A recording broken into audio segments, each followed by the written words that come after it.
त्यांनी मला सांगितलं एवढं बोलू नको, म्हटलं टीचिंग प्रोफेशन म्हणजे माहिती नाही मला. नमस्कार.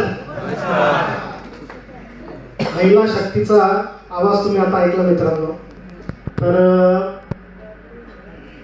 इथं ज्याप्रमाणे आपण म्हणतो कोणत्या व्यक्तीचा वाढदिवस आहे आणि तो म्हणतो जर त्याचं 36 वय झालं असेल तर तो काय म्हणतो की मी आता 37 रनिंग आहे, बरोबर. किंवा मी 41 वर्षाचा असेल तो म्हणतो 41 वर रनिंग आहे. ही रँक RTC रँक घेण्यामागचा माझा सर्वात मोठा आनंद म्हणजे मी तुम्हाला आता आनंदाने सांगू शकतो की मी आता NTC रनिंग आहे मित्रांनो. या व्यवसायामध्ये आल्यानंतर कोणीही डिस्ट्रीब्युटर त्याचं एक स्वप्न असतं की जी कंपनीची प्रेस्टिजियस रँक आहे त्या रँक पर्यंत आपण गेलं पाहिजे. आणि आज त्या रँककडे जाण्याचा प्रवास मित्रांनो सुरू झालेला आहे.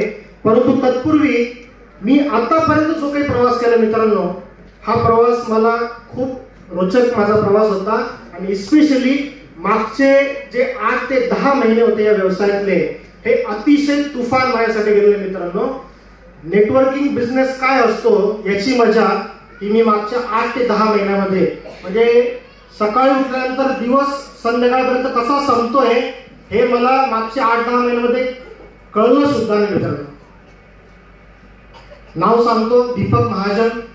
ह्या व्यवसायामध्ये येण्याच्या जसं मॅडमांनी इंट्रोड्यूस केलं की आम्ही इंजिनिअरिंग करिअरमध्ये होतो. थोडंफार मी तुम्हाला या क्षेत्राविषयी माहिती देतो मित्रांनो, कारण मी या क्षेत्रामध्ये प्राध्यापक म्हणून 11 वर्ष काम केलेलं होतं.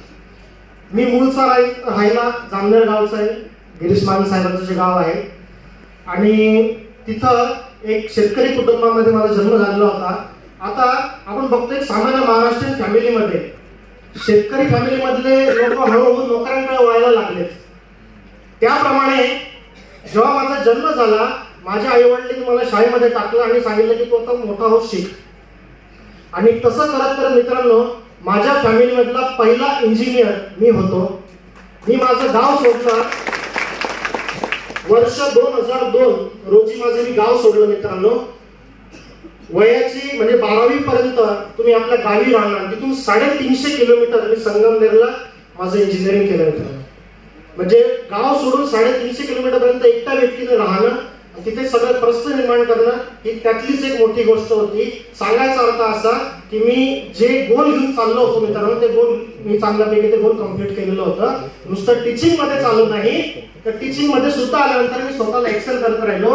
BE झालो, ME झालो आणि अतिशय रेकग्नाइज इन्स्टिट्यूट मधनं PhD केलं. मॅडमांनी एक गोष्ट सांगायची राहिली, त्यांचे PhD मध्ये एवढं मोठं काम झालेलं होतं की 4 SCI इंडेक्स म्हणजे जगामधले टॉपचे जर्नल त्यांचे पेपर प्रेझेंट आहेत. लंडन आणि सिंगापूर युनिव्हर्सिटीमध्ये त्यांना आता स्पीकर वर निवड केली. हे गोष्ट सांगायचं कारण म्हणजे मित्रांनो मला हे सांगायचं आहे की आज एवढं सक्सेसफुल करिअर असताना मी हा व्यवसाय करायचा निर्णय का घेतला हे मी कारण तुम्हाला सांगतो. ज्यावेळी मी माझा व्यवसाय करत होतो, माझं नोकरी करत होतो, नोकरी करता करता मला असे काही अनुभव आले. एक लक्षात आलं की आपल्यामध्ये कॅपॅसिटी, पहिली गोष्ट स्वतःमध्ये काहीतरी कॅपॅसिटी आपण काहीतरी करू शकतो हे मला लक्षात आलं. दुसरी गोष्ट ज्या सिस्टम मध्ये मी होतो, आपल्याला ठाऊक असेल कोरोनाच्या अगोदर 1 वर्ष अगोदर जे सिंहगड कॉलेज ऑफ इंजिनिअरिंग आहे तिथे बरेचसे कर्मचाऱ्यांचे जे वेतन आहे ते थकीत ठेवलेले होते आणि 2-4 वर्ष ते थकीत ठेवलेले होते. आणि तिथल्या एक बघा, जेव्हा तुम्ही खासगी इंजिनिअरिंग कॉलेजमध्ये काम करतात त्यावेळी तिथले कर्मचाऱ्यांनी कितीही आंदोलन केले, म्हणजे सेम फॅक्टर सेम जे सिंहगड कॉलेजला झालं तसं मी लास्ट कॉलेज जिथे मी वर्किंग करत होतो तिथे सुद्धा झालं होतं मित्रांनो. आणि तिथे आम्ही सगळे शिक्षक लोकांनी आंदोलन केले. भारत सरकारची नॅकची कमिटी, NBA ची कमिटी तिथे आली. त्या कमिटी समोर सुद्धा कर्मचारी बोलले. पण केंद्रीय समिती काय म्हटली, हे गव्हर्नमेंट कॉलेज नाही, हे प्रायव्हेट कॉलेज आहे, आम्ही यांना फक्त समज देऊ शकतो, आम्ही यांना फोर्स करू शकत नाही. तेव्हा मला लक्षात आलं मित्रांनो की नोकरी केल्यानंतर भरपूर लिमिटेशन व्यक्तीला असतात. खूप लिमिट मध्ये व्यक्ती त्याचं जे काही आहे, संस्थेचे जे संस्थापक होते त्यांचं एज्युकेशन फार नाही मित्रांनो. परंतु आमच्या कॉलेजच्या कॅम्पसमध्ये जे इंजिनिअरिंग कॉलेजचे जे प्रिन्सिपल आहेत, MBA चे डायरेक्टर आहेत, नंतर फार्मसिस्ट, म्हणजे कोणालाही माहित नसायचं की केव्हा तुमचा पगार होणार आहे. हुशार व्यक्तींच्या बाबतीत एक गोष्ट असते मित्रांनो, बघा बिरबल होता ना, बिरबल अकबरपेक्षा जास्त हुशार होता, परंतु बिरबल मध्ये डेअरिंगची कॅपॅसिटी नव्हती. राज्य अकबराने केलं. जो व्यक्तीकडे जिगरा आहे ना तो व्यक्तीच पैसे कमवतो. पैसे कमवायला जिगरा लागतो, बुद्धी लागत नाही. आणि ही गोष्ट मला त्यावेळी लक्षात आली आणि मी आज आयरे माझ्या भाग्याने आज आयरे फॅमिलीच्या संपर्कात आलो. आणि संपर्कात आल्यानंतर मित्रांनो इथं सुरुवातीचा काळ सुद्धा मला चांगल्यापैकी स्ट्रगलचा गेला. मी 2-3 DTC लीडर इथे उभे केले, त्यानंतर ते पुन्हा बंद पडले. त्यामुळे पहिली 3 वर्ष मला STC रँक घ्यायला लागले. STC म्हणजे दोन्ही बाजूला 25 लाख टर्नओव्हर करायला लागले होते. 3 वर्ष लागले.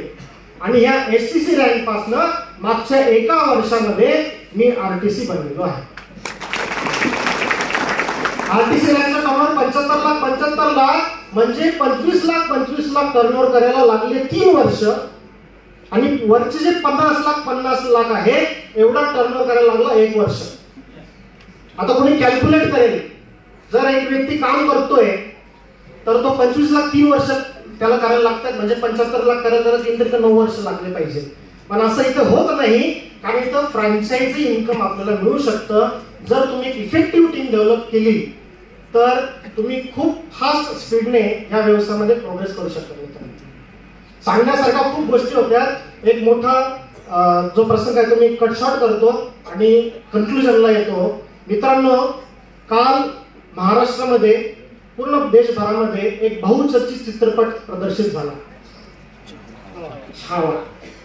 ज्याप्रमाणे छत्रपती शिवाजी महाराजांनी महादेवाच्या पिंडीवर रक्ताची धार धरली आणि या स्वराज्य स्थापनेची जेव्हा त्यांनी प्रतिज्ञा घेतली, मित्रांनो आज भारताचे जे प्रधानमंत्री आहेत हे व्यापारी मानसिकतेचे आहेत, आहे की नाही? आणि यांनी भारताचा मंत्र दिला आत्मनिर्भर बनो. परंतु छत्रपती शिवाजी महाराजांनी 350 वर्षापूर्वी हा सर्वांना मंत्र दिला होता आत्मनिर्भर बनो. बुद्धिमान मावळे सोबत घेऊन ते स्वराज्य स्थापनेला निघाले. त्याचप्रमाणे मित्रांनो त्यावेळी परकीय शक्तींची भीती या देशाला होती. आज देश स्वतंत्र आहे, आज देशाला गरज आहे औद्योगिक प्रगतीची गरज आहे की नाही? आणि औद्योगिक प्रगतीसाठी आपल्या देशामध्ये आपल्या देशाचा प्रधानमंत्री हा व्यापारी मानसिकतेचा आहे, म्हणजे जास्तीत जास्त उद्योगपती घडले पाहिजेत.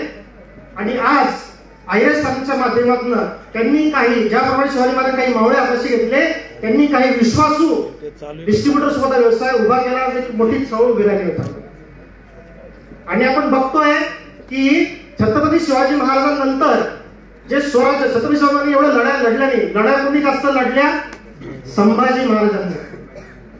तर आपण बघतोय की जे आमचे ग्रेट आपल्याला तेजस्वी आहे सर ते आजही झारखंडमध्ये आहेत. फील्डवर असतात की नाही मित्रांनो?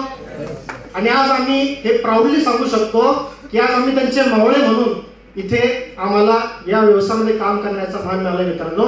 तर आपल्या सर्वांचे प्रेम हे आपल्यासोबत असू द्यावं. एक लाईन जी आहे मला ती असं वाटतं की आपण शेअर करावी की जे जे इथं स्वप्नाळू तुमच्याप्रमाणेच मी एके दिवशी तुमच्या सोबत बसलेलो होतो. तर ही लाईन मला पर्सनली खूप प्रेरणा देते.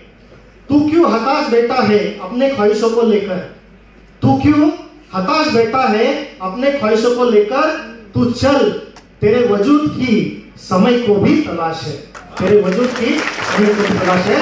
जय हिंद, जय महाराष्ट्र, जय जय महाराष्ट्र.